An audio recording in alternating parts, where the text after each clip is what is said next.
नबी करीम सल्लल्लाहु अलैहि वसल्लम ने इस्तिखारे का तरीका बहुत पहले इरशाद फरमा दिया और सुन्नत इस्तिखारा भी वही है जो इंसान खुद करता है। आसान तरीका है जिसको आमिलीन ने बहुत मुश्किल बना दिया है ताकि लोग खुद न कर सके और वो आस्थानों के चक्कर काटते रहे। अब जी आपने जो इस्तिखारा करना है उसमें रात को गुस्ल करना ज़रूरी होता है, वाइट कपड़े पहनने हैं और दाएं तरफ आपका रुख होना चाहिए, दायां हाथ सर के नीचे रखना है, इतनी दफ़ा ये सूरत पढ़नी है, इतनी दफ़ा ये सूरत पढ़नी है, ये वजीफ़ा इतनी तस्बीहां पढ़नी है। उसके बाद आपने किसी से कलाम नहीं करना, कमरे के अंदर कोई टेलीविज़न इस तरह की चीज़ें ना हो, मुअत्तर होना चाहिए, खुशबू लगानी चाहिए, हो सके तो यूँ कर दें, ये कर दें, वो कर दें। वो इंसान इतना परेशान हो जाता है और वो ये सोचता है कि यार इस्तिखारा तो मैं कर ही नहीं सकता, इतनी सारी पाबंदियाँ हैं। सिर्फ इतना समझ ले, ये सारी पाबंदियां, ये सारी शर्तें ये आमिलीन की बनाई हुई हैं, ऐसी कोई शर्त नहीं है।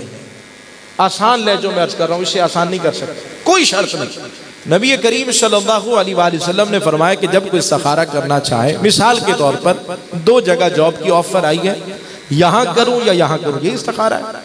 आसान तरीका यह है कि 2 रकात नफिल पढ़ें इस्तिखारे की नियत से। उसके बाद इस्तिखारे की जो दुआ है वो हदीस मुबारका में मौजूद है, वो दुआ पढ़ लें। अल्लाहुम्मा इन्नी अस्तखीरुका बिइल्मिका वस्तक़दिरुका बिक़ुदरतिका वअसअलुका मिन फ़ज़लिकल अज़ीम। ये पूरी दुआ है, 2 लाइनों की, 3 लाइनों की। आसान इस्तिखारा, और हमने उसे इतना मुश्किल बना दिया, इतना मुश्किल बना दिया इस्तिखारे को कि कोई बंदा नहीं कर सकता।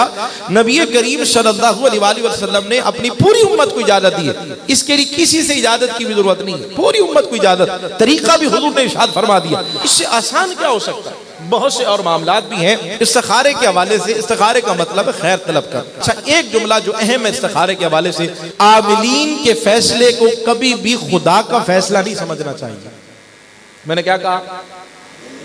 आमिलीन के फैसले को कभी भी, सारे बोले ये जुमला मुझे आपको याद कराना है, आमिलीन के फैसले को कभी भी खुदा का फैसला, भाई फलां ने ऐसे कह दिया ऐसा ही होगा, नहीं। वो सिर्फ अपने महदूद इल्म के मुताबिक, ये जितने भी उलूम हैं ज़न्नी हैं, क्या है, कतई नहीं है। इसने कह दिया जी आप क्या ये जो मामला है बस इस दिन आपका एक्सीडेंट हो जाएगा तो हम लेके बैठ जाए, हो जाएगा। भाई वो कौन होता है? मेरा रब बड़ा करीम है, अल्लाह से रुजू करें, कोई मसला नहीं। लेकिन आमिल की बात को लेके जिस तरह हम जाते हैं आज, वो जिस तरह से कह देते हैं हम उसको बस ऐसे बांध लेते हैं कि बस उसने जो कह दिया, अगर 20,000 रुपए जुमेरात तक जमा ना कराए तुम्हारा बच्चा मर जाएगा, तो हमने समझ लिया शायद जिंदगी और मौत आमिल के हाथ में है। अगर वो इतना ही पावरफुल होता तो वो दुकानें खोल के खुद ना बैठा होता, वो कहीं और बैठा होता।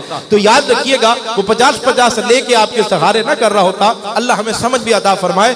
तो लिहाजा कभी भी आमिलीन के फैसले, हाँ आप एक इल्म है, पता कर सकते हैं, पूछ सकते हैं, जो जायज मामला, नाजायज नहीं है ना। प्राइस बॉन्ड का नंबर बता दे। अब मुझे समझ नहीं आती, सवाल करने वाले भी मुझे हैरत है भाई, अगर उसे, वो जो बैठा हुआ है, अगर उसे प्राइस बॉन्ड के नंबर पता होते तो ये यहां बैठा होता, ये खोखा बना के बैठा होता।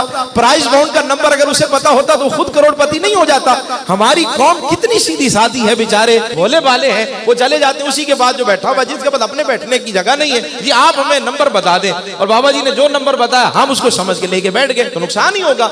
आप उससे तो देखें कि खुद उसकी क्या हैसियत है। अल्लाह हमें समझ अता फरमाए।